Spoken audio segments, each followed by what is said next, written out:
একটা সার্টিফিকেট অর্জন করার জন্যে কলেজের মেয়েদেরকে বড় বড় নেতার বেডরুমে ঢুকানো হচ্ছে, দেখেন নাই? তো একটা সার্টিফিকেট অর্জন করতেই হবে আমাকে, নিজের ইজ্জত বিক্রি করে দিয়ে হলেও আমার সার্টিফিকেট অর্জন করতেই হবে। লাথি মারি এসব পড়াশোনার পিছনে, দরকার নেই আমার পড়াশোনা।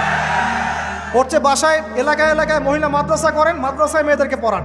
আমি খুব দুঃখের সাথে বলছি, অনেক মাদ্রাসাতেও এরকম ঘটনা কিন্তু ঘটেছে না?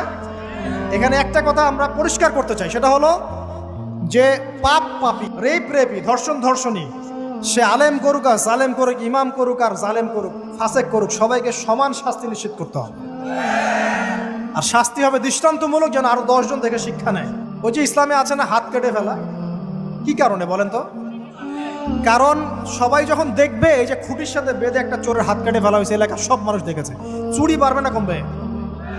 নিশ্চিত চুরি কমে যাবে ইনশাআল্লাহ।